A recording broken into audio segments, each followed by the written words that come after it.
Guys, hey what people, hello people of the Tofunmi TV. If you're new here, this is your first time here, my name is Tofunmi and I am the owner of the Tofunmi. Yes, you're welcome to my channel. If you're new here, you're welcome. This is my channel where I talk about lifestyle, fashion, entertainment, reality TV news, celebrity news. You're welcome. Please subscribe to my channel. I beg now, please take just a second to subscribe to my channel.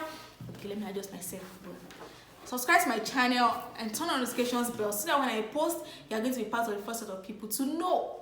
So I started my Inside Life series, and this is episode 3. And this episode I'm going to be premiering my first gist for my secondary school. So guys, let me just give you guys a background gist. For someone that remembers a lot of things, there are some things that I don't know. My memory is just blank about them, and just some of them just come in bit by bit. I don't understand how that happened. I don't understand what is going on, or if it's not just me that this thing happens to. But I feel bad actually. I cannot remember everything from JSS 1 to SS3. I can only remember bits of some things. I don't think I can recollect a full year from my junior secondary school. It was just my senior secondary school that I had most experiences from. Okay, so and I think that is because for my junior years, my junior classes, GSS 1 to SS3, to GSS 3 actually, I was kind of a pushover. I mean, that's not a bad thing to say, because it is worse. That was who I was. That was who I was. Is that even correct? So for me, so that was it. I was a pushover, so I was more like a docile class member. I was always keeping quiet, and nobody ever knew me. The only thing that knew me was my results. My results spoke for me, and the things started getting to me at some extent that my grades started going down and down. My dad had to tell me that I'm not paying small money in this school. You have to gear up, and that came in JSS 3. I geared up. And there we go. SS1 I came with full energy, like try anything with me.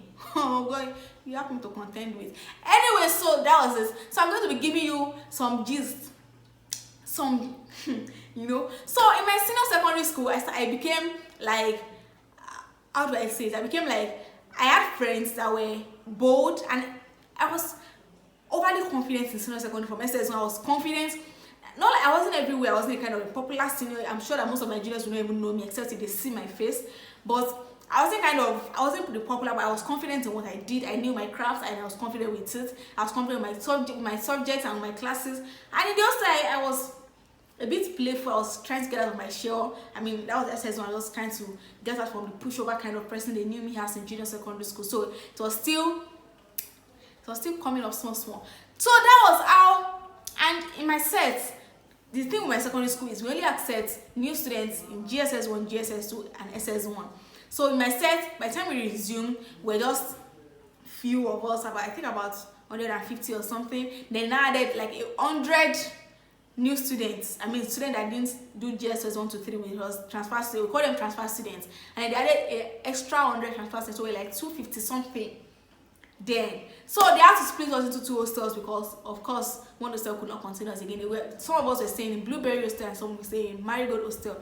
I was staying in Marigold Hostel, and I think that thing caused a division in most of us. Like, it was the purpose of that school was for people to relate to everybody. That was the purpose of staying in the hostel. But for some reasons, there were some people I did not stay in any hostel with at all until SS3. And by the time we got to SS3, they already had cliques, they already had friends that they wanted to talk to. So it was more like everybody already had their cliques. So we even had names, Violet girls, Marigold girls. It was not nice, but then again, they would give all our glory. So moving on, in Marigold Hostel, by the time I started chopping liver, so many things were contraband in my secondary school. Jumping on fence was contraband, of course. Carrying food out of the dining hall was contraband. Staying out of the chapel when you should be in the chapel was contraband. So many things. Bringing in food to the hostel, bringing in sardine, bringing in sweets, anything that I asked bottle that could be used to enjoy anybody, sharp knives and all of that were contraband. All of these things were the things that I started to do.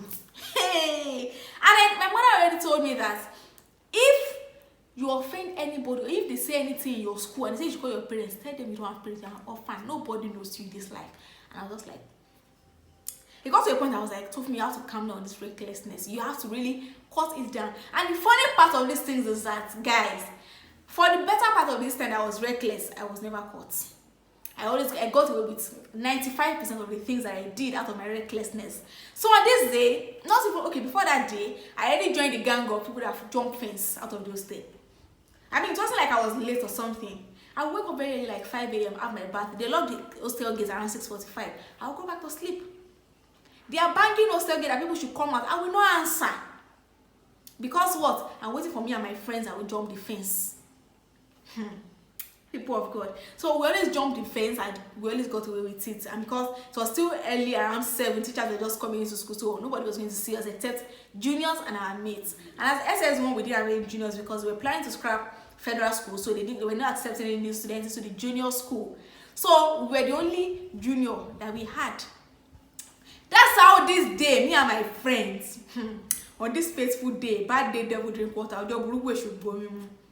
that's how we said it was time for afternoon prep, and instead of us to follow the normal routes and walk out of the gate, we did not answer.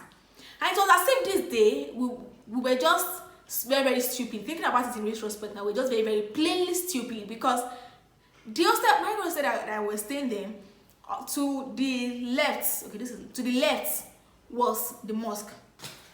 Opposite us, like to the left, opposite the mosque, was the school library. Behind the school library was the school chapel. Directly opposite the hostel was the dining hall. Like this was the talk shop.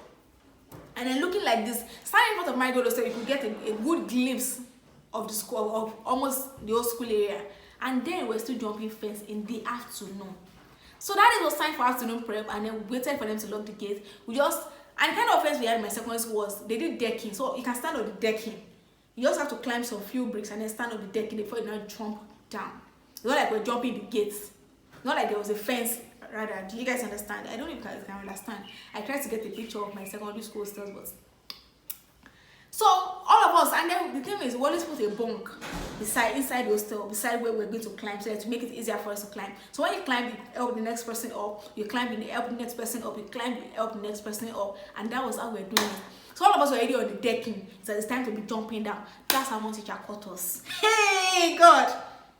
And this man, if you went to every Jesutofunmi, you are going to do Mr. Jesutofunmi. Mr. Jesutofunmi's voice is freaking loud.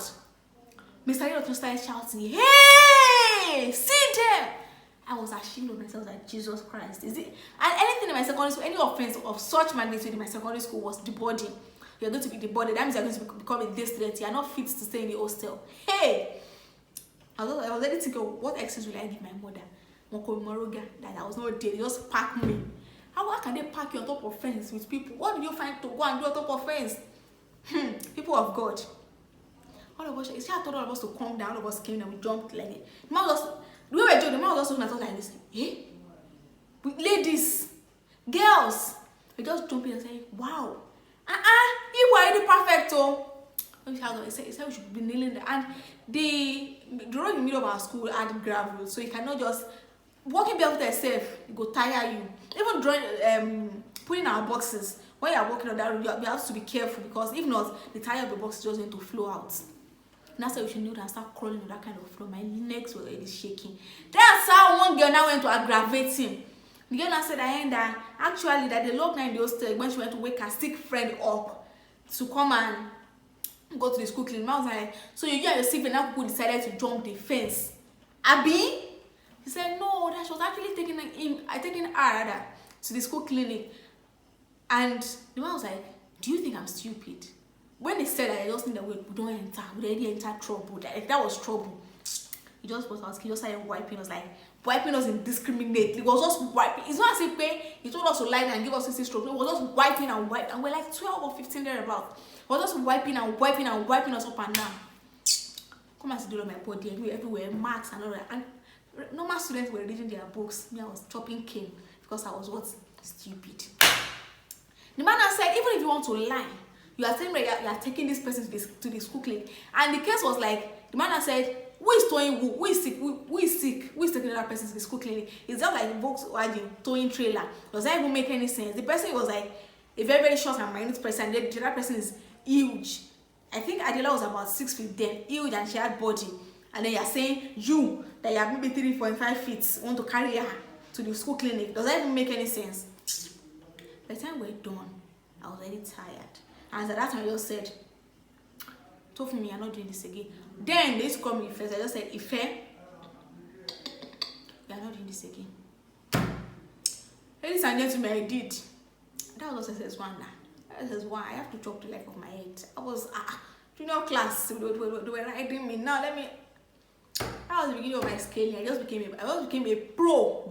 I just became more professional at that, because I became a bone tired for fence. The only year I didn't jump fence in secondary school, my senior secondary school, was SS3, and that was because that hostel we stayed in SS3 was directly in front of the staff room, beside principal's house. So if you jump fence, if you do anyhow that place, and it's close to gates, out of the gates, that is it.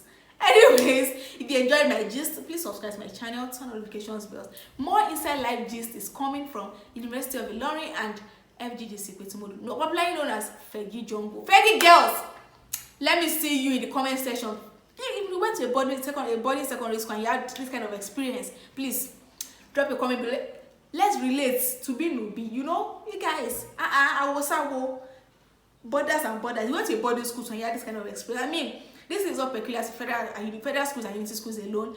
Borders are always trying to go overboard to just risk all these things. Anyways, don't forget to subscribe to my channel, turn on notifications bell.